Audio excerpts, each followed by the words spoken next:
பூசக் கொடுத்தேனோ கூனியைப் போலே. சாமி, அழைத்து வருகிறேன் என்றேனோ அக்ரூரரை போலே என்று நான் முன்பு சொன்ன கதை நினைவு இருக்கிறதா என்றாள் அந்த பெண். ஆம் குழந்தாய், நன்றாக நினைவிருக்கிறது. அக்ரூரரிடம் கண்ணனையும் பலராமனையும் கம்சன் அழைத்து வரச் சொல்கிறான். அக்ரூரர் கண்ணனை சந்திக்கப் போகிறோம் என்ற ஆவலுடன் ஆனந்தமாக கிளம்புகிறார். கண்ணனை கோகுலத்தில் இருந்து மதுராவிற்கு அழைத்து வருகிறார் என்றார் ராமானுஜர். பெண் பிள்ளை தொடர்ந்தாள். அக்ரூரர் ரதத்தில் கண்ணனையும் பலராமனையும் அழைத்து கொண்டு மதுராவிற்குள் நுழைகிறார். மதுரா வீதிகளை கண்ணன் வேடிக்கை பார்த்து கொண்டே வருகிறான். வண்ணமயமாக இருக்கிறது. விதவிதமான கடைகள், அழகான மாலைகள், வண்ண வண்ண பூக்கள், உயர்ந்த பட்டாடைகள். கண்ணனும் பலராமனும் தெருவில் வரும் பொழுது மக்கள் கண்ணனை தரிசிக்க கூடினர். பெரும் கூட்டம் முண்டி அடித்தனர். அக்கூட்டத்தில் ஒரு பெண்மணியும் இருந்தாள். அவள் கூட்டத்தை தள்ளி கொண்டு முன்னே வந்தாள். ஆனால் அவளால் நிமிர்ந்து கண்ணனை பார்க்க கூட முடியவில்லை. அவள் முதுகு அவ்வளவு கூனி இருந்தது. ஊரில் இருப்பவர்கள் கண்ணனின் அழகை கண்டு மயங்கி நின்றனர். கண்ணன் அக்ரூரரிடம் சொல்கிறான், இது நான் பிறந்த ஊர். ஆனால் பிறந்தவுடன் கோகுலம் வந்துவிட்டேன்.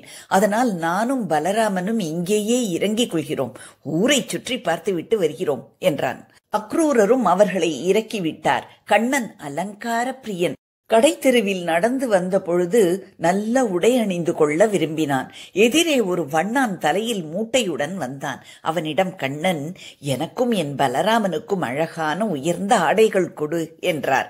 அதற்கு அந்த வண்ணான், ஆயர்குலத்தில் வளர்ந்த சிறுவர்களே, இந்த ஆடையின் மதிப்பு உங்களுக்கு தெரியுமா? இது யாருக்கு என்றாவது தெரியுமா என்றான். கண்ணன் சிரித்து கொண்டே, தெரியாதே என்றான். இதை நீங்கள் கேட்டீர்கள் என்று தெரிந்தால் கூட உங்களை சிறையில் அடைத்து விடுவான். ஜாக்கிரதை, உங்கள் தகுதிக்கேற்ப ஆசைப்படுங்கள்.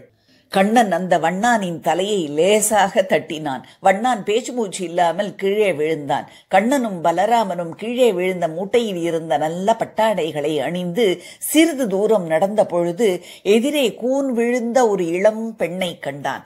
வைணவ சம்பிரதாயத்தில் ஒரு வழக்கம் உண்டு. மடி தடவாத சோறு, சுருள் நாராக பூ, சுண்ணாம்பு கலவாத சந்தனம், இவையே எம்பெருமானுக்கு ஏற்றவை.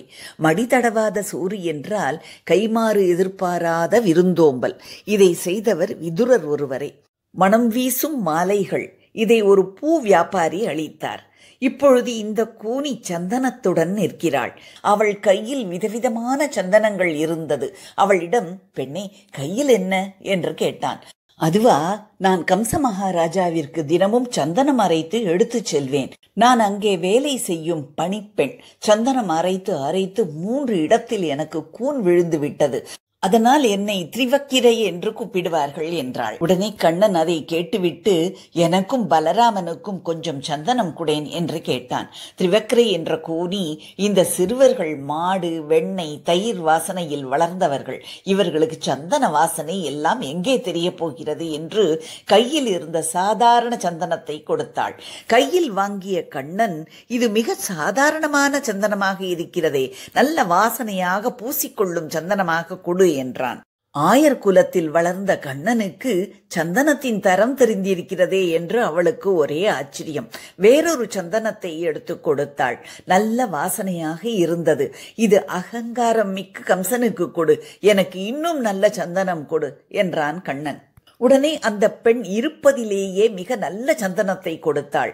அதை வாங்கி கொண்ட கண்ணன், பெண்ணே, என் திருமேனியை உச்சி முதல் உள்ளங்கால் வரை பார். என் திருமேனி அழகிற்கும் மென்மைக்கும் மனத்திற்கும் ஏற்ற சந்தனத்தை கொடு பார்க்கலாம் என்றான். கூனி கண்ணனை மேலும் கீழுமாக பார்த்து பிரமித்து போனாள். கண்ணா, உன் திருமேனிக்கு ஏற்ற சந்தனம் என்னிடம் இல்லை. நீ பேசாமல் என்னையே சந்தனமாக பூசிக்கொள்ளேன் என்றாள். கண்ணன் அவளுடைய அன்பையும் தைரியத்தையும் கண்டு வியந்து அவள் அருகே சென்று தன் ஒரு காலால் அவளுடைய ஒரு காலை அழுத்தி கொண்டான். இடது கையால் அவள் இடுப்பை கட்டி கொண்டான். வலது கையை அவள் மூவாயில் வைத்து ஒரு இழுத்தான். அவளுடைய கூண்கள் சரியாகி மிக அழகான சுந்தரியானாள். கிருஷ்ண பகவான் பூமியில் பிறந்து வளர்ந்து நடமாடிய காலத்தில் நான் வாழவில்லையே சாமி. கண்ணனுக்கு தூய்மையாக சந்தனம் கொடுக்கும் பாக்கியம் எனக்கு கிடைக்கவில்லையே. அதனால்தான் நான் இந்த ஊரை விட்டு போகிறேன் என்றாள் திருக்கோளூர் பெண். உடனே ராமானுஜர், எனக்கு நம்மாழ்வார் தான் நினைவுக்கு வருகிறார் பெண்ணே என்றார். சாமி, அதை கொஞ்சம் சொல்லுங்களேன். பிள்ளாய், நம்மாழ்வார் பூசும் சாந்து என் நெஞ்சமே என்கிறார். அதாவது என் நெஞ்சத்தையே சந்தனமாக பூசுகிறேன் என்றார்.